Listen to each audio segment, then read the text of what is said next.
डॉक्टरी पढ़ाने के लिए किया है, घर वालों डोनेशन दिए हैं, डोनेशन भी कम ज्यादा नहीं लगता, 30, 40, 50 लाख रुपए लगता है डॉक्टर की एडमिशन में। फिर डॉक्टर की एडमिशन लेने के बाद आप पास भी हो गए, फिर आप एमडी नहीं कर पाए इसलिए आपने आईएएस का एग्जाम दिया, पास हो गए, तो उसके बाद आप आईएएस में या किसी अलाइड सर्विस में चले गए। आई एम नॉट सेइंग कि नहीं जाना चाहिए, but what I want to say is now government of India is discouraging कि पेपर इस तरह के रखो जिससे इंजीनियर डॉक्टर्स अपने ऑप्शनल सब्जेक्ट वो नहीं ले पाए, जिससे इम्बैलेंस हो, और इम्बैलेंस होकर आर्ट्स के लड़के पीछे रह जाएं और आईआईटी और एमबीए वाले ज्यादा आ जाएं। आईआईएम अहमदाबाद वालों को वैसी नौकरी बहुत अच्छी मिलती है, हमारी तनख्वाहें तो 6 पे कमीशन के बाद अच्छी हुई है, नहीं तो मैं अपनी तनख्वाह बताऊं तो आप में से आते तो बाहर चले जाएंगे, इनकी अकेडमी बंद हो जाएगी। कितनी तनख्वाह मिलती थी हमको शुरू में? When I joined IAS I got 500 rupees less than the university per month. उस जमाने में पर मंथ का मतलब आप किसकी बात कर रहे हो? 1980-81 की। तो आज कितने साल हो गए इस बात को? 33 साल। 33 साल पहले रुपए की वैल्यू क्या थी? घी का भाव मिलता था, दूध का भाव मिलता था, आज तो घी लेना मुश्किल है, और लो तो रुपया अपने आप वैसे ही बहता रहता है। इधर अभी कजाकिस्तान या किसी के बारे में आ रहा था, वहाँ अगर होटल में खाने जाओ तो खाना तो खाओ पेट में, और पैसे ले जाओ इंडियन रुपी अगर हो तो ब्रीफ केस में 1 लाख रुपए में खाना खा सकते हो एक 5 स्टार होटल में, क्योंकि वहाँ की करेंसी की वैल्यू इतनी है। और अगर आप टाई खरीद के लाओ तो कोई 20-22 हजार रुपए की आती है, आपने 500-400 रुपए में आ जाती है। कई कंट्रीज की करेंसी की बात कर रहा हूँ मैं तो, इसलिए what I am saying is कि कई तरह के चक्कर है दुनिया में, but in spite of all that हम लोगों को उस वक्त शुरू में जब आईएएस में आए थे तो यू शुड नो कि आप पर जमाना, आपका इन्फ्लेशन, आपकी कंट्री की इकोनॉमी कहाँ से कहाँ पहुंच गई। हमको 700 रुपए महीना मिलता था आईएएस में,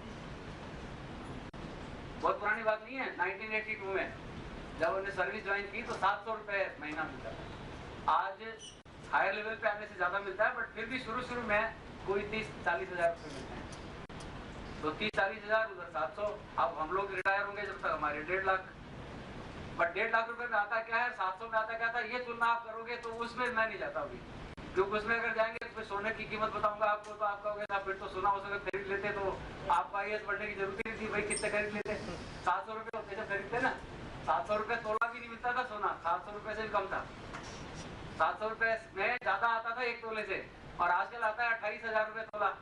तोला को भी 10 ग्राम ही कहते हैं आजकल, पहले 12 ग्राम होता था। What I am saying is the entire situation is changing. तो उसके साथ साथ ही आईएएस की और आपके अलाइड सर्विसेज के लोगों की जो चैलेंजेस हैं और जो जॉब ड्यूटीज हैं और जो सिचुएशंस हैं, जो एक्सपेक्टेशंस हैं, वो भी बदल रही हैं, वो मैं आपको अभी बताऊंगा धीरे धीरे। अब आप ब्रीफली मैं 10-15 मिनट ये बात करूंगा कि आप आईएएस में आने के लिए अच्छे से तैयारी करें और अपने सब्जेक्ट्स को प्रॉपर तरीके से पढ़ें, उसके पेपर्स देखें, उसके नोट्स देखें, उसके आपके जो एकेडमी नोट्स देती है वो देखें। और जैसा आपने कहा, इसके लिए बेस्ट ये है कि एग्जामिनेशन में टाइम कम रहता है, उसमें वर्ड लिमिट आती है, 200 वर्ड में जवाब दीजिए, 100 वर्ड में जवाब दीजिए, 300 वर्ड में जवाब दीजिए, 500 वर्ड में जवाब दीजिए। उसमें ज्यादा में जवाब देते हैं तो नंबर कटते हैं, एग्जामिनर इज एनॉयड। आप अपनी विद्वत्ता दिखाना शुरू कर दे वहाँ पे। एक साथ मैंने तो 4 सप्लीमेंट्री कॉपी ली थी, तो 4 सप्लीमेंट्री कॉपी में आपने लिखा दो, एग्जामिनर के चाचा जी के समझ में नहीं आएगा, राइटिंग खराब होगी ना। 3 घंटे में लिखना है, 3 घंटे 14 घंटा मिलेगा नहीं, तो so many things are there, तो we have to be precise, we have to prepare accordingly। जैसे आपको टीचर्स क्लासेस में बताएंगे कि प्रिपरेशन वही करनी है जो वहाँ आएगी। इसके अलावा आप जैसे ये कहें भाई महाभारत पर रिसर्च कर रहा हूँ तो वो लिखे हूँ वहाँ पे, वो नहीं लिख सकते आप। महाभारत पर रिसर्च करते हो तो पीएचडी करो, फिर आईएएस के एग्जामिनेशन में महाभारत पर रिसर्च नहीं लिख सकते अपन।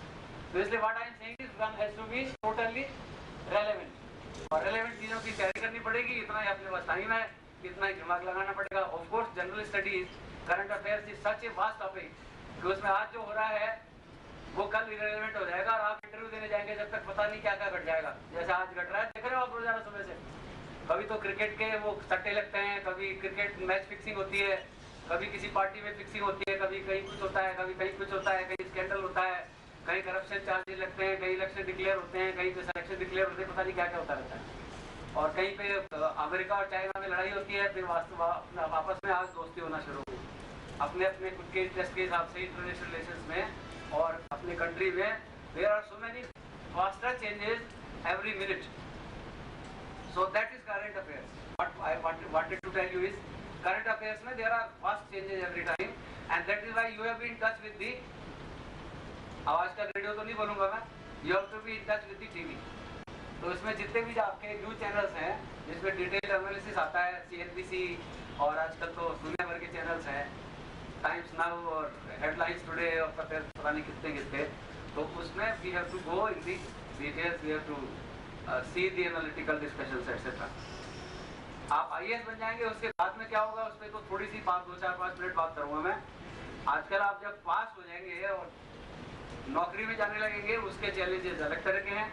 उसमें पहले तो आपका मेडिकल होगा, उसके बाद मसूरी में ट्रेनिंग होगी, मसूरी ट्रेनिंग के साथ ही आपको ऑप्शन पहले मांग लेंगे, उसमें से आप फिर जिस सर्विस में जाएंगे उसमें IRS की ट्रेनिंग नागपुर में होगी, पुलिस की ट्रेनिंग हैदराबाद में होगी, IAS की ट्रेनिंग दोबारा से फिर मसूरी में होगी।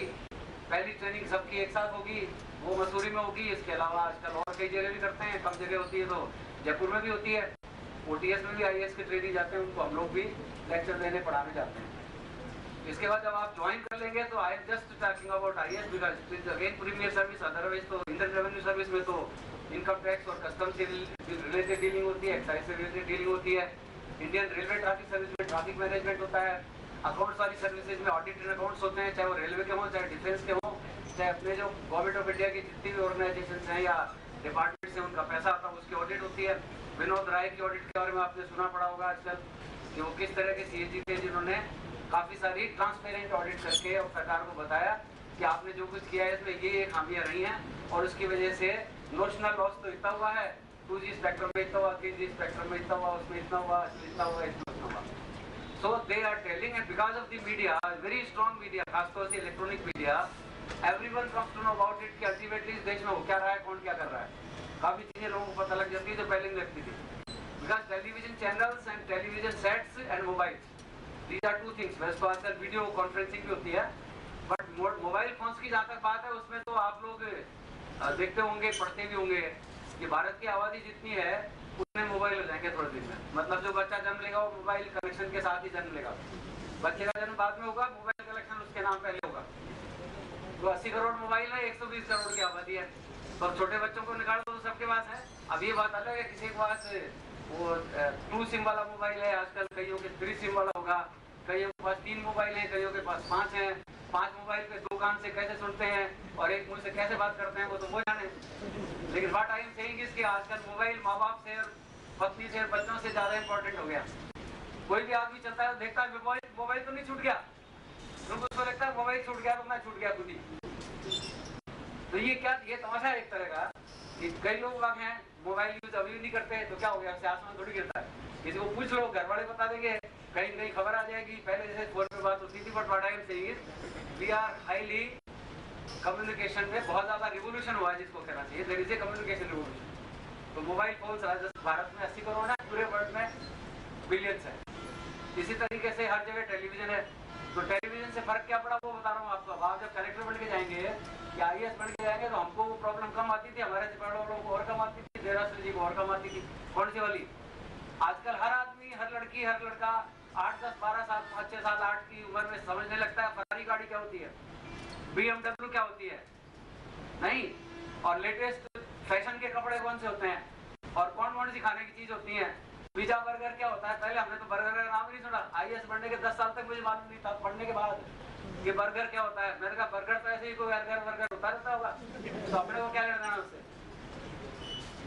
तो ये what I am saying is there is a complete change communication and. उसके अलावा आपके जो ये साधन हुए हैं उनसे दुनिया में एक कम्युनिकेशन क्रांति होने की वजह से एक दूसरे के साथ exchange of ideas, exchange of information इतना जल्दी हो गया है because of internet, because of website. उसके प्लस माइनस पॉइंट दोनों हैं, उस पर मैं नहीं जा रहा। But what I am saying is जब आप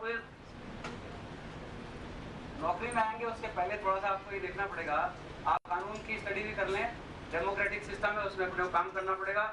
हम लोगों को कई तरह के लोगों से डील करना पड़ेगा। और मैं आज 33-34 साल की नौकरी के बाद आपको ये भी बता रहा हूँ कि IAS की जो प्रीमियर सर्विस है उसके बहुत सारे दुश्मन भी हैं।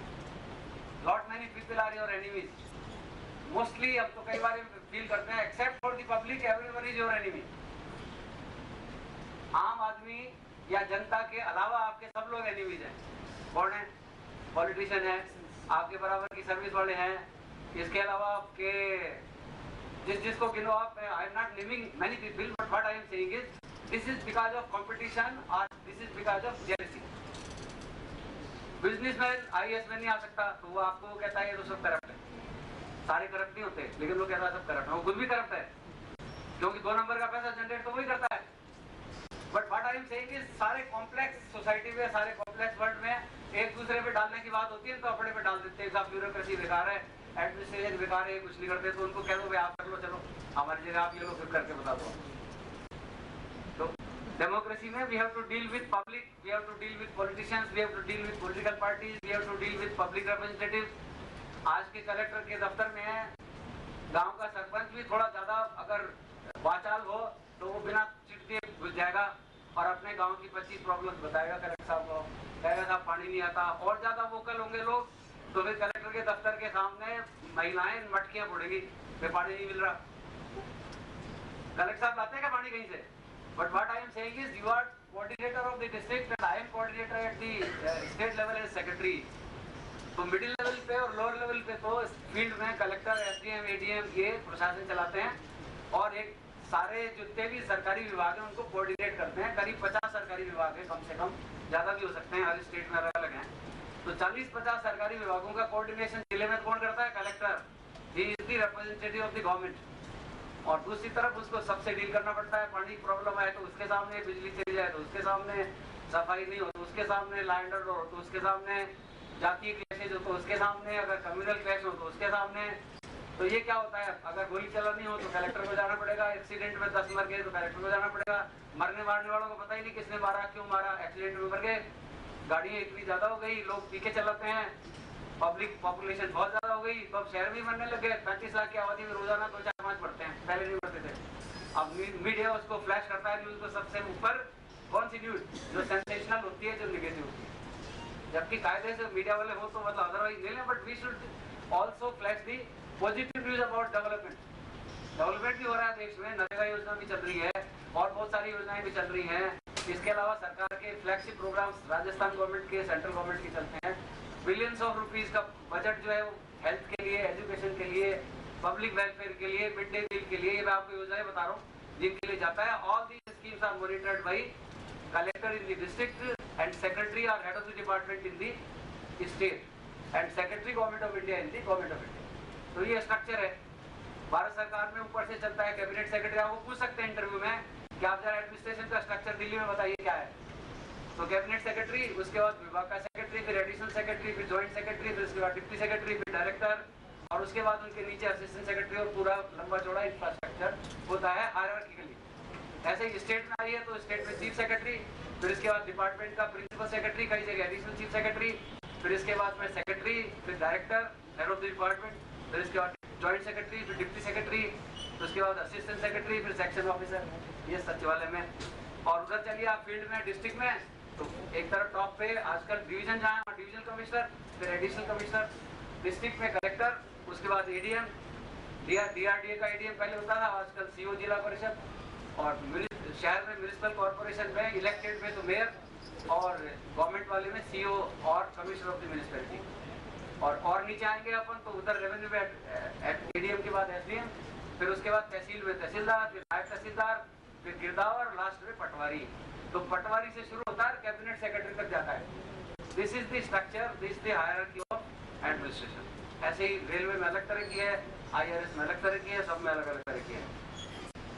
Now I would lastly like to say कि आप देखिए आजकल अपन को अगर सरकार चलानी है, राज चलाना है, चाहे कलेक्टर हो, चाहे आप शुरू में एसडीएम बन के जाए, तो अब सरकार चलाने के साधन, मेथड, टेक्नोलॉजी बदल गई है। आजकल ई गवर्नेंस हो गई है। ई गवर्नेंस में राजीव गांधी सेवा केंद्र बन रहे हैं, कहाँ पर पता है आपको? कहाँ बन रहे हैं बताओ, आप ऐसे कोई हाथ खड़ा करके बताओ कहाँ बन रहे हैं? बोलो बोलो, खड़े होकर बोलो जोर से।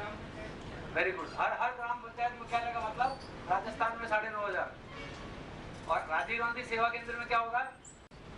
कंप्यूटर लगेगा और उसको बैकअप मिलेगा सोलर एनर्जी की बैटरी से, वो चालू हो गया। और इसके बाद उस कंप्यूटर में क्या होगा? गांव वालों को सब तरह की इंफॉर्मेशन मिलेगी, कई तरह का रिकॉर्ड मिलेगा। जैसे आप जमाबंदी की नकल चाहो तो वहां से मिल जाएगी। आप नामांकन की, गाँव वाले को यही चाहिए और क्या चाहिए उसको? जब नामांकन की नकल मिल जाएगी। और आपको सब्जियों के और फलों के भाव पता लग जाएंगे, मछुआरों को मछली का भाव पता लग जाएगा। इसी तरीके से थोड़ा आगे चलने के बाद में उसमें रेलवे के और बस के टिकट भी मिलने लग जाएंगे, और इसके साथ ही आपको रिजर्वेशन पोजीशन भी पता लगने लग जाएगी रेलवे की, इन सब चीज़ों की। What I am saying is ये this is a step forward. और उसमें भी वहाँ जब आपका ट्रेंड आदमी बैठेगा कंप्यूटर वाला, तो उसमें फिर इंटरनेट भी चलेगा, और इंटरनेट पे गांव के लड़के वही की वही अपनी आईएएस की तैयारी के लिए इंफॉर्मेशन एक्सेस कर सकेंगे। This is what. सेकेंडली, आजकल जो बड़े बड़े गांव हैं जिनमें बिजली भी लगी हुई है नहीं है, तो वहाँ पर कंप्यूटर ट्रेनिंग सेंटर लोगों ने प्राइवेट ही खोल लिए, तो लोगों को प्राइवेट कंप्यूटर ट्रेनिंग सेंटर में कंप्यूटर सिखाते हैं। Because in the future there will be two type of literates or illiterates. One is जिनको लिखना पढ़ना नहीं आता, वो इलिटरेट होंगे। दूसरे होंगे जिनको कंप्यूटर चलाना, कंप्यूटर देखना, इंटरनेट देखना नहीं आता, वो होंगे computer illiterate. Computer literacy is very important. आजकल हमारे सरकार में तो आप कर रहे हैं, एनडीसी लगने के लिए आपको कंप्यूटर की बेसिक्स आनी चाहिए, अदरवाइज डिस्क्वालीफाइड। आप चाहे बीए हो चाहे एमए हो। और पहले एनडीसी लगते थे मिनिमम 10वीं पास, अब लगेंगे ग्रेजुएट। अभी हमारे सेक्रेटरीट में भी पोस्टें निकली थी कुछ चपरासियों की,